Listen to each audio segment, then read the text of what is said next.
नमस्कार, Divyanshi online class में आपका बहुत बहुत स्वागत है। आशा करते होंगे आप अच्छे होंगे, आपकी तैयारी अच्छी चल रही होगी। तो आज हम आपके एसएसटी का इतिहास का पहला चैप्टर का ये आखिरी अध्याय है।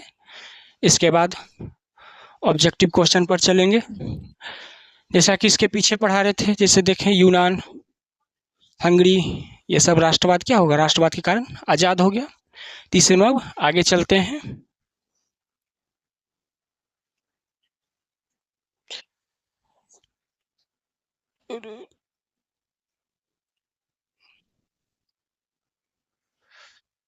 तो आज हम पढ़ेंगे पोलैंड के बारे में। ये भी क्या था, किसी के अधीन था। यूरोप में क्या हुआ, धीरे धीरे देख रहे देश, छोटा बड़ा देश क्या हुआ, आज़ाद होना, स्वतंत्र होना शुरू हुआ राष्ट्रवाद के कारण। सभी क्या थे, कुकराम बट्टल, कोई छोटा, कोई परतंत्र, कोई किसी का गुलाम, तो सब क्या हुआ, राष्ट्रवाद के कारण आज़ाद होना शुरू हो गया। तो उसी कड़ी में देखिए क्या है, पोलैंड भी किसी के अधीन था, तो ये भी आज़ाद हुआ। पोलैंड में भी राष्ट्रवाद की भावना के कारण रूसी शासन के विरुद्ध विद्रोह हो गया। ये किसके अधीन था, पोलैंड। ये भी देखिएगा यूरोप का अच्छा देश है पोलैंड, ये रूस के अधीन था। पोलैंड पर किसका साथियों कब्जा था, दबदबा था, प्रभाव था रूस का। तो यहाँ भी क्या हो गया, जब देखा ओटोमन एम्पायर से यूनान आज़ाद हो गया, तो सोचा जब वो सब देश आज़ाद हो तो हम भी क्यों किसी के गुलाम रहे, हम किसी के प्रभाव में क्यों रहें। तो ये भी आज़ादी का मांग कर आंदोलन कर दिया। तो 1830 ईस्वी की क्रांति का प्रभाव यहाँ के उदारवादियों पर भी व्यापक रूप से पड़ा। मतलब ये सब भी लोग क्या सीख रहे थे, देख रहे थे, पुराने लोग इटली, जर्मनी देख रहे थे ना, वहाँ पर क्या प्रभाव पड़ रहा था। यूनान, हंगरी, वो सब आज़ाद हो रहे थे। तो उन लोगों से ये भी सीखे, और इन्हीं लोगों से फिर भारत के भी लोग सीखे कि वो जब अपने में जब गुलाम थे तो वो आज़ाद हो, तो हम भारत वाला क्यों उसके गुलाम रहे। वहीं से पूरे दुनिया में राष्ट्रवाद की भावना फैला था। तो सभी देश स्वतंत्र होना चाहते थे, जो क्या थे एक समय गुलाम थे किसी न किसी देश के।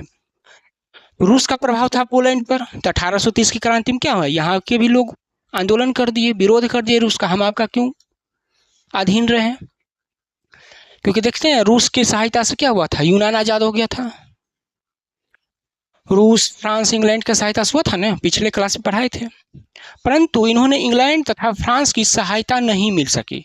जैसा कि यूनान को फ्रांस, इंग्लैंड ये सब की सहायता मिला था आज़ाद, देखे सेना उतार दिया था इसको आज़ाद करने में ओटोमन एम्पायर से। मगर पोलैंड को इन दोनों ने मदद नहीं की। मदद मांगा जरूर होगा मगर मदद नहीं किया। अतः इस समय रूस ने पोलैंड के विद्रोह को क्या किया, कुचल दिया। मतलब जो लोग यहाँ आज़ादी की मांग कर रहे थे उनको क्या किया, रूस दबा दिया। आंदोलन कर रहे थे उनको कुचल दिया। ये देख रहे हैं पोलैंड है, यूरोप का एक अच्छा देश है, विकसित राष्ट्र में गिना जाता है। तो पोलैंड को क्या हुआ, उस समय तो कुचल दिया गया, मगर बाद में धीरे धीरे ये भी आज़ाद हो गया। अब कौन सा देश है, बोहेमिया। अब कौन सा देश है, बोहेमिया। बोहेमिया जो ऑस्ट्रियाई शासन के अंतर्गत था। पोलैंड देख रहे हैं रूस के अधीन था, उसका प्रभाव ज़्यादा था पोलैंड पर, और बोहेमिया पर कौन था, ऑस्ट्रिया था। बोहेमिया पर किसका कब्जा था, प्रभाव था ऑस्ट्रिया का। ऑस्ट्रिया था एक समय, समझिए पूरा यूरोप का दबदबा बने ले था।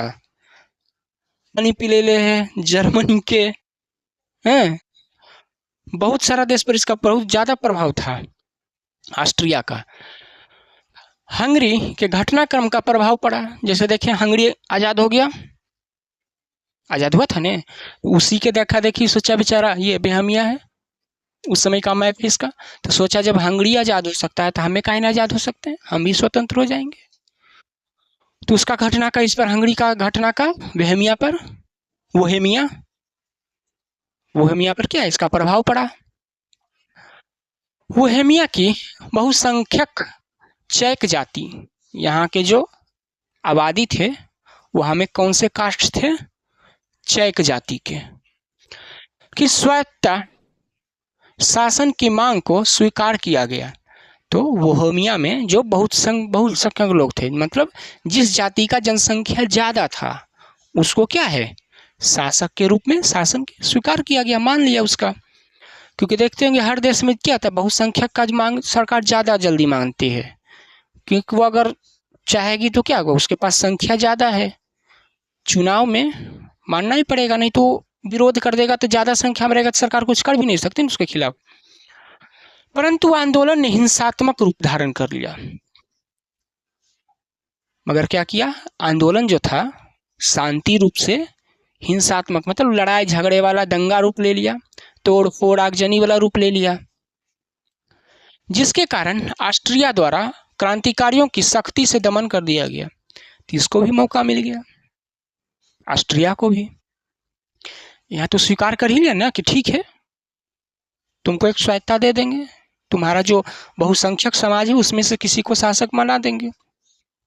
मगर यहाँ का जनता बोले नहीं, हमको पूर्ण स्वतंत्रता चाहिए, एक देश जैसा। तो लोग क्या किए, तोड़ फोड़ पर उतर गए, आगजनी पर, उस तरह का क्रांति हो गया। तो ऑस्ट्रिया के राजा क्या किया, कुचल दिया, उसको दबा दिया, और क्या, दमन कर दिया। इस प्रकार बोहेमिया में होने वाले क्रांतिकारी आंदोलन की उपलब्धियां क्या स्थायी ना रह सकी। तो बोहेमिया के जो आंदोलन था उसको दबा दिया, कुचल दिया। तो जो अब दबा ही दिया तो जो क्रांति चल रहा था वो क्या वैसे ही रह गया, वो उतना प्रभावी रूप से नहीं हो सका, क्योंकि सरकार को एक मौका मिल गया ना कि आंदोलन कर रहा है, आगजनी कर रहा है, मौका मिल गया तो दबा दिया, उसका फायदा उठाया ऑस्ट्रिया। तो क्या किया, इसको दबा दिया। और क्रांतिकारी आंदोलन क्या है, उपलब्धियां उस तरह से जैसे हंगरी, इटली, जर्मनी एक हुआ, इससे इस तरह का यहाँ पर नहीं हो पाया।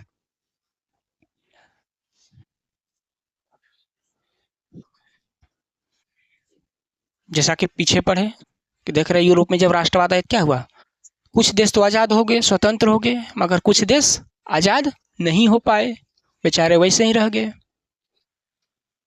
तो अब इसका परिणाम जानेंगे कि यूरोप के राष्ट्रवाद का क्या परिणाम निकला, क्या रिजल्ट निकला। यूरोप में राष्ट्रीयता की भावना का विकास तो फ्रांसीसी क्रांति के गर्भ से ही आरंभ हुआ। मतलब यूरोप में देखे ये जो राष्ट्रवाद की भावना था कहाँ से पनपा था, यूरोप में, फ्रांस से ही। जब वहां पर क्या है, गद्दी छोड़ के दो राजा को भगाया गया था, निरंकुश था दोनों राजा, दोनों छोड़ के देखिएगा इंग्लैंड ही भागा था। और अभी भी देखिएगा जो आदमी बड़ा गलत करके भागता है वो भी इंग्लैंड ही भागता है, पता नहीं क्या है वहां पर। तो इसका प्रभाव कहाँ से शुरू हो गया था, राष्ट्रवाद की भावना का, फ्रांस से ही बीज इसका पनपना शुरू हो गया था धीरे धीरे, जो मूर्त रूप में यूरोपीय राज्यों के एकीकरण के रूप में सामने आया। मूर्त मतलब इसका असली रूप आया, कब आया, जब देखें कि यूरोप में इटली, जर्मनी, हंगरी, पोलैंड ये सब क्या है, धीरे धीरे आज़ाद होना शुरू हो गया। यूनान ये सब क्या धीरे धीरे इससे सीख लेके राष्ट्रवाद की भावना से क्या हुआ, धीरे धीरे आंदोलन करके किसी देश से हाथ मिला के जिसको जैसे हुआ अपना क्या हुआ, एक अलग राष्ट्र के रूप में अपना स्थापना कर लिया। जो पहले क्या था, किसी के अधीन था, बट्टल था, गुलाम था। फलस्वरूप कई बड़े एवं छोटे राष्ट्रों का उदय हुआ। अभी बताए राष्ट्रवाद के उदय कारण क्या हुआ, जब लोग देश आज़ाद होने तो कोई छोटे देश, कोई बड़े देश के रूप में क्या है, उभर के आए, नया नया देश आए, जो पहले क्या थे, किसी के गुलाम थे। राष्ट्रवादी प्रवृत्तियों का नकारात्मक पक्ष 19वीं शताब्दी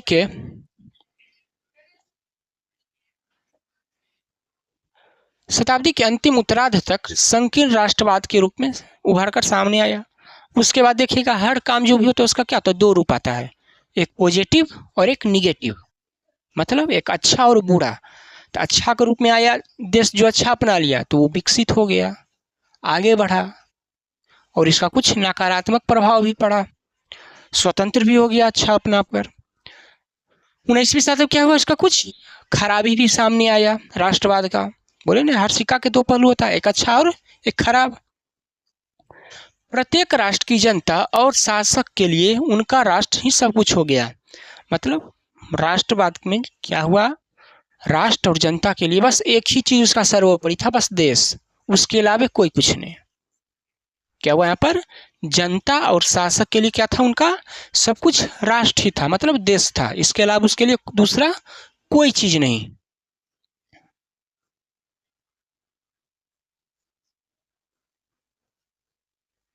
आगे देखिए,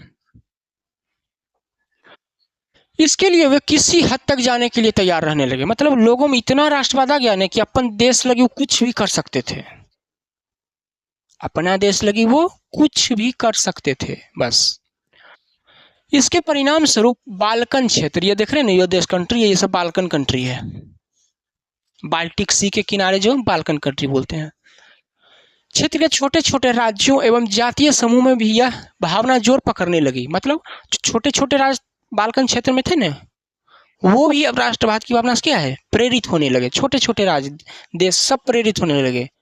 सब स्वतंत्रता की मांग, सब जो दूसरे देशों का प्रभाव थे वो चाहते थे कि नहीं, हम स्वतंत्र जैसा रहें, किसी का प्रभाव हम पर, हमारे देश पर ना हो, हम अपने तरीके से काम करें। दूसरी तरफ बड़े यूरोपीय राज्यों तथा जर्मनी, फ्रांस, इंग्लैंड जैसे देशों में राष्ट्रवाद की भावना इतनी बढ़ गई कि उनमें साम्राज्यवादी प्रवृत्तियों का प्रादुर्भाव होने लगा। और मतलब कुछ छोटे छोटे देश में तो आज़ाद होना चाहते थे, और जो बड़े बड़े देश थे ये क्या है, अपना साम्राज्य बढ़ाने लगे, अपना प्रभाव बढ़ाने लगे। क्योंकि ये सब उस समय क्या थे, महाशक्ति थे, एक तरह से ताकतवर देश थे। देख रहे हैं, इंग्लैंड, जर्मनी, फ्रांस, ये सब बड़े बड़े देश हो गए, ताकतवर हो गए, तो ये अपना साम्राज्य बढ़ाने लगे। ये सब क्या, राष्ट्रवाद की भावना इतनी बढ़ गई कि साम्राज्य प्रवृत्तियों का प्रादुर्भाव होने लगा। हालांकि इन साम्राज्यवादी प्रवृत्तियों के लिए यूरोप में होने वाली औद्योगिक क्रांति, यहाँ पर देख लीजिएगा क्या है लिखा हुआ, उतनी है कि उतती है जिम्मेदार थी जितने की अन्य कारण थे। और इसके कारण क्या हुआ, यहाँ पर औद्योगिक क्रांति आ गई यूरोप में। आज से समझिए सैकड़ों साल पहले यहाँ पर औद्योगिक क्रांति आ गया। भारत में तो आज़ाद ही 1947 हुआ, उसके बाद कुछ दिन के बाद पाकिस्तान के साथ, कभी चीन के साथ लड़ाई झगड़ा, फिर धीरे धीरे बेचारा विकसित हो रहा है। और यहाँ पर देखिए आज एक तो दूसरा देश को गुलाम बने ले, खोज खोज के बड़ा बड़ा देश, भारत जैसे देश का गुलाम बने ले है। यहाँ को बाजार को क्या है, यहाँ के कच्चा माल ले गया, वहाँ से बना के यहाँ पर ही बाजार बनाई ले है, बड़ा बड़ा देश को विकसित तो होगा ही। और अपना साम्राज्यवादी प्रवृत्तिकरण, औद्योगिक क्रांति भी वहाँ पर आ गई। सस्ता लेबर भी यहाँ से उठा के ले जाता था भारत से, देखते होंगे। अपनी वैश्विक देश है तो क्या करेगा, वो जैसा चाहेगा वैसा यूज करेगा, और ऊपर उसी को देख के क्या, उसका सारा सामान भी संसाधन यूज कर रहा है, और उसको बाजार बना के भी रख ले, मार्केट जैसा अपना, और अपना फायदा कर रहा है ये सब देश। तो ये सब भी छोटे छोटे, देख रहे हैं कितना छोटा छोटा देश है, छोटा छोटा देश है, देख रहे हैं ना, ये सब बहुत छोटा छोटा देश है बाल्टिक सी में। इनमें भी राष्ट्रवाद की भावना आ गई, और बड़ा देश था वो तो अपना प्रभाव ही फैलाते चला गया।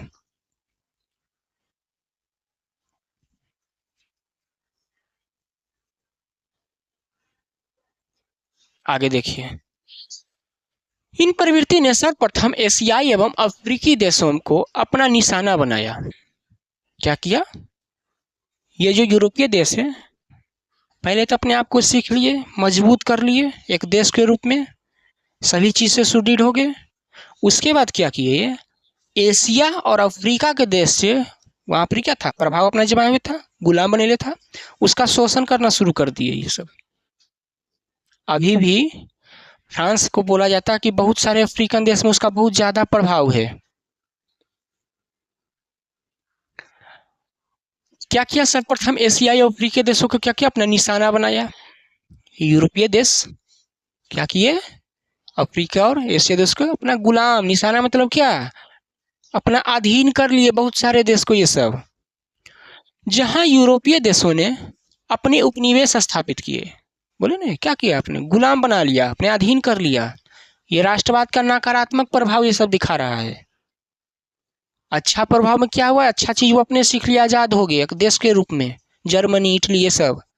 और उसका नकारात्मक क्या हुआ, राष्ट्रवाद में ये इतना बड़ा हो गए कि दूसरे देशों के, एशिया अफ्रीका देशों का कंट्रोल करना शुरू कर दिए, वहाँ का शोषण करना शुरू कर दिए, गुलाम बनाना शुरू कर दिए। इन उपनिवेशों के शोषण पर ही औद्योगिक क्रांति की आधारशिला टिकी थी, बोले ना अभी। यूरोपियन देश जो अफ्रीकन एशियन देश को गुलाम बने, किस लिए? इन्हीं के बल पर तो इनका औद्योगिक क्रांति आया। संसाधन लेबर यहीं से तो ले जाते थे। आदमी कम पड़ गया तो उठा कर ले गया, वहाँ पर काम करवाया जैसे तैसे। सामान का कच्चा माल चाहिए बनाने के लिए, कपास हो गया तो वो सब यहाँ से उठा के सोना चांदी देख रहे ठक ठक ठक ले मटेरियल लेकर चला जाता था। तो जो उपनिवेश था वहाँ का सामान लूट कर ले जाता था, उसी पर क्या था बेचारा का ये औद्योगिक क्रांति टिकल था यूरोपियन देश का। इन साम्राज्यवादी प्रवृत्ति के कारण ही ओटोमन साम्राज्य ध्वस्त हो गया। ओटोमन पहले बहुत बड़ा था, इससे नहीं यूनान अलग हुआ। कोई आप किसी का शोषण कब तक कीजिएगा? तो देखिए भारत तो आज़ाद हुआ कि नहीं एक समय के बाद, चाहे कितनों कंट्रोल करना चाहा। यूरोप में ही देखिएगा कितना देश कितना अत्याचार सह सह के भी आंदोलन किया और देश से आज़ाद लिया। तो वैसे ही क्या हो गया, ओटोमन एम्पायर एक समय बहुत बड़ा, मैप में देखिएगा बहुत बड़ा था, वो तुर्की था ना उसका ओटोमन एम्पायर। अभी बेचारा सपना देखता है फिर से वही साम्राज्य लाने का, तो ध्वस्त हो गया वो इसी प्रवृत्ति के कारण। और पूरा बाल्कन क्षेत्र युद्ध का अखाड़ा बन गया। और जो बाल्कन सी था अभी जो पीछे दिखा है ये वाला, ये क्या बन गया, ये युद्ध का अखाड़ा बन गया। मतलब अब जो छोटे देश थे वो चाहते थे हमको आज़ाद करो, अब आज़ाद करिए तो संघर्ष। अब कोई बड़ा क्षेत्र वो चाहेगा कि हम आज अलग हो जाए तो युद्ध करवे करेगा उसके लिए, तो छोट को लड़े तैयार था। आज हम लड़िए, अगर ऐसे मांग के तुम अगर हमको आज़ादी नहीं दोगे तो लड़के ही ले लेंगे। तो भारत तो क्या एक समय लड़ना ही पड़ा, बिना लड़ने थोड़ी आज़ादी मिला। तो अखाड़ा बन गया बाल्कन सी, वहाँ पर बाल्कन जो क्षेत्र था क्या हो गया, वो युद्ध का अखाड़ा बन गया। सब देश अपना स्वतंत्रता मांग रहे थे।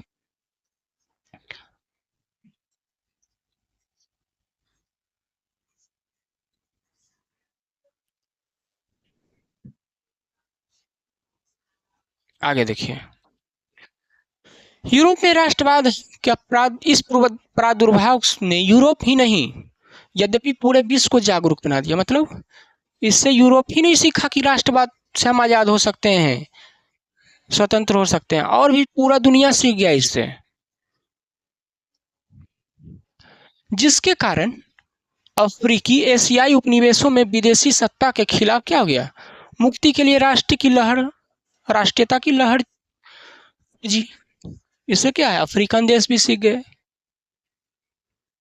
एशियन देश भी सीख गए कि यार ये अपने जो है, ये जो देश है अपने तो आज़ाद हो गया, हम लोग के गुलाम बने ले हैं, तो हम भी इसका विरोध करते हैं, हम भी स्वतंत्र होंगे, चाहे उसके लिए जो करना पड़ेगा वो करेंगे, आंदोलन करना पड़ेगा, युद्ध करना पड़ेगा, जो करना पड़ेगा करेंगे, अपना भी आज़ादी चाहिए ना। तो एशिया और अफ्रीका में भी निवेश के खिलाफ असंतोष की भावना आ गई, आंदोलन लोग शुरू कर दिए यहाँ के लोग भी। इसी परिप्रेक्ष्य में भारत में भी यूरोपीय राष्ट्रवाद के संदेश पहुंचने शुरू हो चुके थे। भारत भी इस समय क्या था, ब्रिटेन का गुलाम था, तो यहाँ के भी लोग देख रहे थे, वो सब चीज जान रहे थे कि वो जो गुलाम देश है सब विरोध कर करके आज़ाद हो रहा था, हमें काहे गुलाम रहे इसका। भारत में भी राष्ट्रीयता का आ गया भावना, यहाँ के भी देखते हैं 1857 की क्रांति उसके बाद ही शुरू हुई थी, यूरोप से ही सीख कर यहाँ पर भी। मैसूर का शासक टीपू सुल्तान, ये देखिए तस्वीर है उनका, स्वयं 1789 की फ्रांसीसी क्रांति से काफी प्रभावित हुए थे। इन्होंने क्या है, फ्रांस की क्रांति से काफी सीखे। तो वहां पर देखे थे एक निरंकुश शासक था, उसको क्या उखाड़ फेंका था वहां के जनता ने विरोध करके। तो यहाँ के भी क्या किए, जनता को अपना साथ लेके अंग्रेज का विरोध कर दिए, स्वतंत्रता की। भारत को भी स्वतंत्रता का नींव यहीं से रखा गया। इसी प्रभाव में उसने जैकोबिन क्लब की स्थापना करवाई।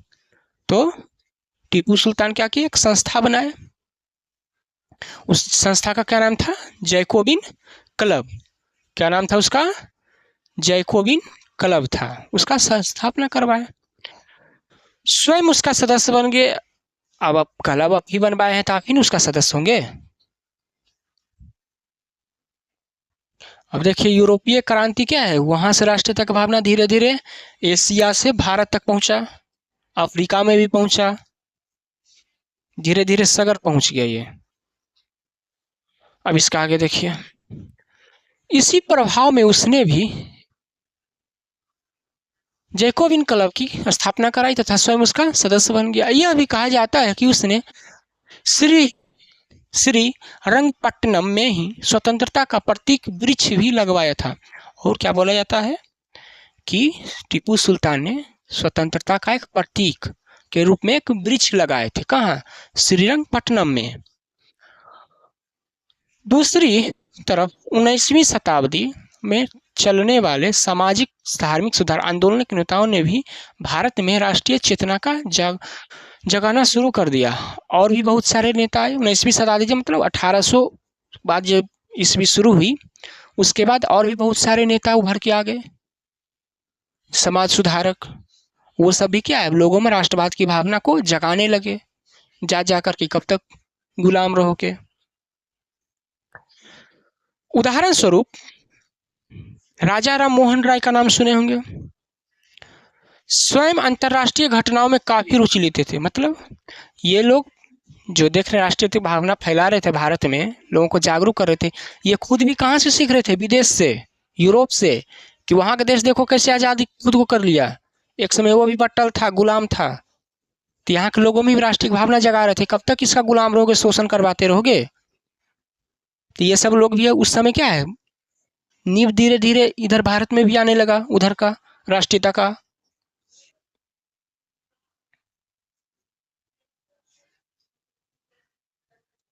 आगे देखिए, उन्होंने स्वतंत्रता, जनवाद और राष्ट्रवाद संबंधी अपने विचारों के कारण ही 1821 ईस्वी के नेपल्स की क्रांति की विफलता पर काफी दुख प्रकट किया। ऐसे ही बोला जाता है, कुछ कुछ हर काम क्या होता है, सफल ही नहीं होता, कुछ आदमी असफल भी होता है। जब शुरू में ही भारत 1857 की क्रांति देखिए अंग्रेज के खिलाफ क्या था, सफल नहीं हो पाया, कुछ कारण था वहां पर। तो यहाँ पर देखिए, जब क्या है, स्वतंत्रता, लोग किसके लिए? स्वतंत्रता के लिए आंदोलन कर रहे थे। जनवाद, पहले क्या था, लोग एक जगह इकट्ठा तक होने नहीं दिया था। अभी भी देखिए कितना सरकारी की जगह इकट्ठा तक धारा 144 लगा देता है ना। कभी कभी देखिएगा कर्फ्यू सुने होंगे। तो उस तरह का माहौल सोचिए उस समय था। लोगों को जनवाद मतलब बात करने तक नहीं दिया जाता था एक जगह समूह में। फिर राष्ट्रवाद, ये सब के बारे में लोग चर्चा करते थे। विचारों को क्या है, कारण ही 1821 ईस्वी में नेपल्स की क्रांति क्या हुई, विफल हो गई, मतलब सफल नहीं हो पाया। तो लोग क्या इस पर काफी दुखी हुए। सभी देश चाहते थे ना, जो जो गुलाम था आजाद होना चाहते थे। तो मतलब एक जगह मान के चलिए क्रांति उठा और वो विफल हो गया, तो दूसरों का भी मनोबल टूटता है ना। तो दुखी हो गए बेचारे लोग। एवं 1823 ईस्वी की स्पेनिश स्वतंत्रता आंदोलन की सफलता पर उत्सव भोज दिया। और क्या हुआ, 1823 में स्पेन भी क्या था, गुलाम था। तो यहाँ का जो आंदोलन किया वो आजाद हो गया, सफल हो गया। तो जब यहाँ सफल हुआ तो लोग क्या, वो भोज किए, खुशी मनाए।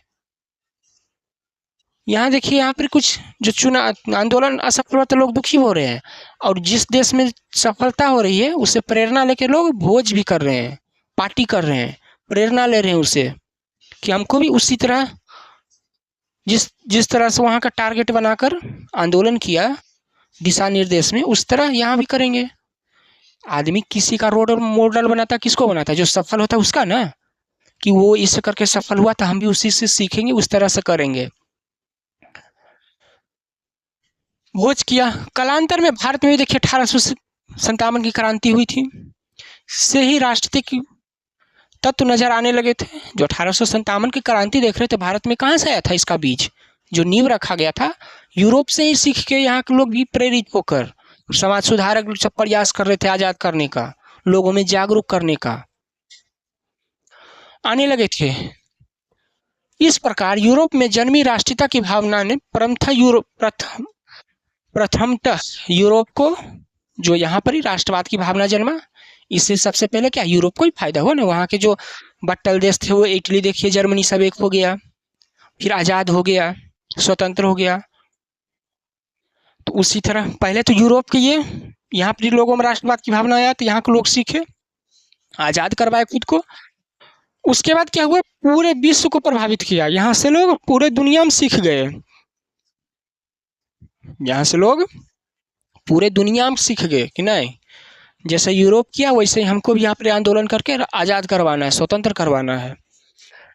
जिसके फलस्वरूप यूरोप के राजनीतिक मानचित्र में बड़े बदलाव आए। हाँ, देख रहे होंगे, अब जो देश पहले किसी का गुलाम था अब अलग हो गया, तो वो नक्शा से बट के अलग ही होगा ना, वो भी कैसे रहेगा।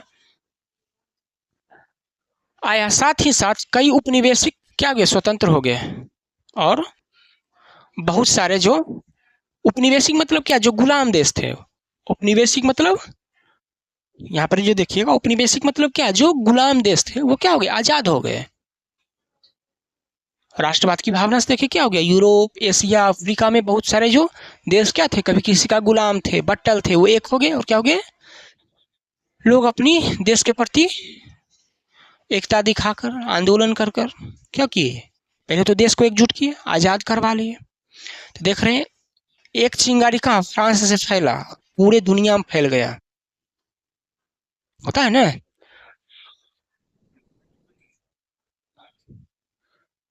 तो दोस्तों, आपका पहला चैप्टर समाप्त हो गया, आपका पहला चैप्टर। देखते हैं कितना अच्छा चैप्टर है इतिहास का, इसमें कितना चीज़ सीखने को मिलता है, कितने लोगों ने अपने देश के लिए क्या किए, आज़ादी के लिए योगदान दिए। तो मिलते हैं अगले क्लास में, अगले अध्याय के साथ। दिव्यांशी ऑनलाइन क्लास को, चैनल को ज़रूर सब्सक्राइब करें, अपने दोस्तों में शेयर करें, सपोर्ट करें। तो मिलते हैं अगले क्लास में, तब तक अच्छा